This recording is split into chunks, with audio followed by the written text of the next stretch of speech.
In the last episode, a little over a year ago, I discussed the weakness of the Han Empire and the rise and the fall of the Yellow Turbans, a Taoist death cult that believed that if they were to destroy the Han government, it would lead to the death and rebirth of the world under the teachings of their leader, Zhang Jian. Luckily for the Han, the Yellow Turbans were unable to properly organize, and yes, while they did score some early victories against the government, they soon faced the full wrath of the Loyalists and quickly collapsed under the relentless march of their armies. While the Yellow Turbans were largely defanged in the year 189 AD, it's important to note that that wasn't the end of the Han's problems. In fact, a much more catastrophic conflict was beginning to take shape within the capital of Liaoyang. My name is Tyler Valle, and I want to thank you all for tuning in to today's episode of the History of the Three Kingdoms.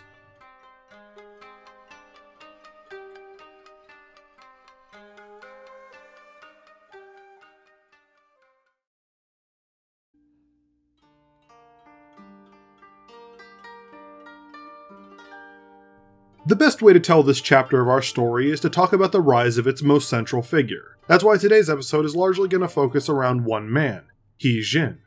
Despite eventually becoming a powerful general and being one step away from controlling the country, He Jin was a man of humble beginnings. Born into a family of butchers in Nanyang, his childhood wasn't that spectacular. The most important thing to note about his childhood is that he had many siblings, the most important being his younger half-sister, whose name unfortunately has been lost to the annals of time. The sister was said to be so beautiful that she was chosen at a young age to become an imperial consort in the palace. While there, she quickly caught the eye of the emperor and they married, gaining her the title of Empress He.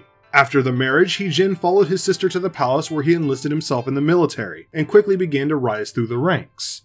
Now for those of you who might remember, when the Yellow Turbans did spring up, the first place they did so was the capital, after Ma Yuanyi's plot was uncovered. And because a rapid response was necessary, the emperor chose his new brother-in-law to be the general-in-chief. This gave He Jin control over the entire army within the capital, and was to be his defining moment. Because He Jin was not a man to take risk, the first thing that he did was lock down the capital and the surrounding garrisons, which he was able to do in a remarkably quick fashion. And once that was done, then he sent out his armies to hunt down the rebels throughout the empire. After the Yellow Turbans were defeated, He Jin was rewarded with a new title, the Marquis Shen. But more importantly, he also gained a promotion to Commander-in-Chief. This granted him new control over all of the armies, not just those that were within the capital. With this new position, He Jin wasted no time promoting members of his own family into positions of authority within Liaoyang. Soon after, Emperor Ling began to fear the power that the He family had accumulated, so in response he created a new army. This one called the Army of the Western Garden. And to ensure that no single man gained as much power as He Jin,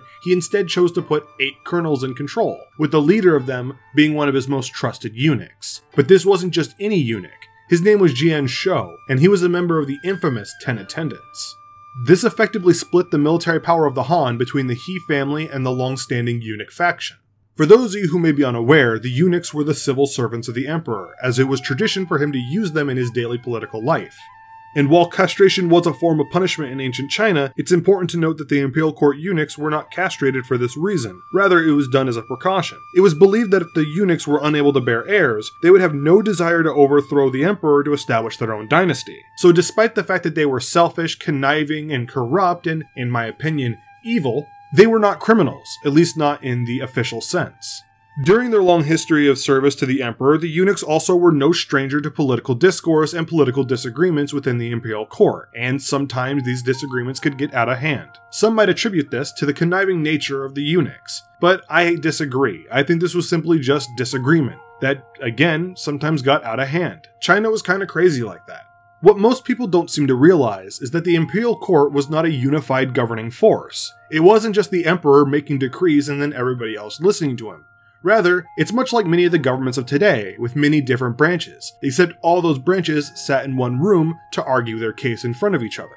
These branches were, at least in theory, supposed to work together to run the country, but more often than not, they found themselves at odds with each other because they were trying to establish themselves rather than working to better the people. The eunuchs were no different. At one point, they were simply just one of the many branches in the imperial court. That was until Emperor Ling took the throne. Because Emperor Ling was so young when he took the throne, he was practically raised by his eunuch attendants. One of them, a eunuch by the name of Zhang Jian, he became particularly close to, even referring to him as his foster father. During the reign of Emperor Ling, the eunuchs began to use their influence over him to increase their own power within the court. That's probably the largest reason why Shou was placed in charge of the army of the Western Garden, as this would only increase the eunuchs' power by giving them their own military.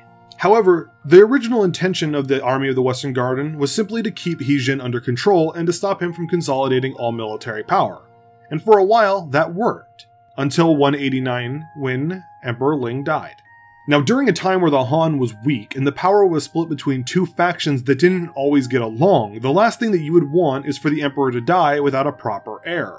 However, because Emperor Ling died somewhat suddenly, the right of succession between his two sons was not made incredibly clear. So, much like everything else in the Imperial Court at the time, the opinion over who should take the throne was split between the elder brother, Liu Bian, and his younger brother, Liu Jie. He Jin and Empress He supported the elder brother's right to the throne, as that was normal. But the eunuchs supported the younger Liu Jie, most likely because they believed that they could manipulate him at a young age, much like they did to his father.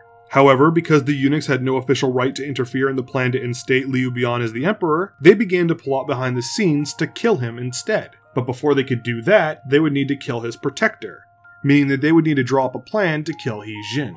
Wasting no time, Jian Shou came up with a plan to lure He Jin to the palace to kill him. He forged a letter from the Empress asking for He Jin's assistance, and when He Jin entered the palace, he was supposed to be murdered right then and there. However, instead, he was intercepted by one of the servants of Jian Shou, a man who just so happened to also be an old friend of He Jin. Without saying a word, he gave He Jin a wary look to make him alert to the fact that something just wasn't right. He Jin took heed of this warning and immediately fled the capital and hid in one of his garrisons. Once he knew he was safe, he immediately put out an edict that Jian Shou was going to kill him, so he had him arrested and swiftly executed.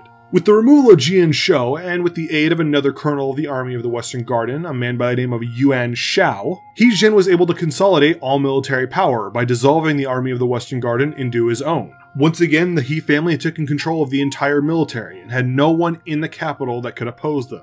So with the He family finishing up their consolidation and the battle for succession finally over, Liu Bian took the throne under his new name, Emperor Shou, and his mother and uncle took up the positions of regents. However, before the He family could settle into their new political roles, a new set of faces would approach the palace to stir conflict. The mother of the late Emperor Ling, Empress Dongwenger Dong, and her nephew, Dong Chong, stood in opposition to what they believed to be a ruthless power grab. They accused the He's of using the death of the emperor to purge the government of any dissenter, and even accused He Jin of turning Emperor Shou into nothing more than a puppet. Many nights were filled with the screams of the empresses as they went back and forth trying to argue their cases. However, one night it finally went too far, with Empress Dong threatening to have Dong Chong capture and decapitate He Jin. He Jin, who at this point was probably getting tired of people threatening to kill him, ordered his sister to write an imperial decree banishing Empress Dong to He Jian, and had Dong Chong arrested. While in prison, Dong Chong killed himself because he knew that he would never see freedom again. And not long after, Empress Dong died as well, to what some might believe is also suicide. Now the public, they didn't like this too much. They adored the late Empress, far more than they did Empress He, or He Jin for that matter. Thus, the banishment and subsequent death of the Empress led to the He's losing much of their public support. But once again, they held on to their power, and things finally began to settle down within the capital. After things calmed down, Yuan Shao began to feel his ambitions pulling him elsewhere, somewhere far from the capital, where he could go and strike out on his own to do what he felt like he needed to do. So in his stead, he put a new man, a man by the name of Zhang Jian, in his position to serve under He Jin. Upon arriving in the capital, Zhang Jian was immediately repulsed by what he considered to be the overwhelming stench of corruption. Everyone, from the palace guards to the politicians, seemed like they had corruption oozing from their very pores. Zhang Jian told He Jin of his findings, saying that he feared that the corruption may have even reached Empress Dongwenger herself. Zhang Jian suggested that the best course of action would be to exterminate the source of the corruption. And just who were the source of the corruption, you might ask? Well, to be completely honest, I don't have a clue. But He Jin did. It had to be that group that stood in opposition to him at every turn, none other than the Imperial Court Eunuchs. He Jin and Zhang Jian agreed that the eunuchs had to go, and they once again enlisted the support of Yuan Shao, who was more than happy to align with them. However, the Empress wasn't too supportive of the idea, So Yuan Shao suggested that she might need more convincing and told He Jin to consider calling in a particularly nasty warlord from the west. This man's demeanor and short temper was able to strike fear into the hearts of anyone, so he was supposed to go to the palace in their stead to convince the Empress to side with them.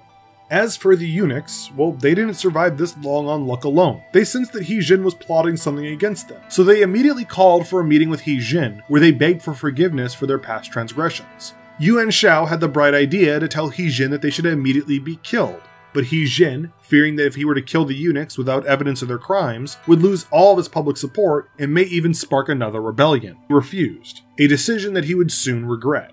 Instead, he chose to appoint Yuan Shao to oversee the political officials in Liaoyang, and asked him to lead an investigation into the dealings of the eunuchs in the capital. Yuan Shao gave his cousin, Yuan Shou, the job of personally replacing all palace guards who were believed to be more loyal to the eunuchs than He Jin. And once all that was accomplished, they were finally ready to make their move. He Jin once again traveled to the palace to meet with his sister to make his demands clear. He ordered her to write an imperial decree calling for the deaths of the eunuchs. Unfortunately, this conversation was overheard by Zhang Jian, the eunuch who was the late Emperor Ling's foster father. In a final act of desperation, Zhang Jian, along with a eunuch by the name of Dong Guai and a handful of others, forged yet another letter to He Jin from the Empress. When He Jin entered the palace grounds this time, he was quickly surrounded and overpowered by the eunuchs. They bound and dragged him into the imperial garden. As he lied there, he cursed to the heavens as they looked on sneering. They condemned the general for his intrusions, and in the early afternoon, He Jin was finally beheaded.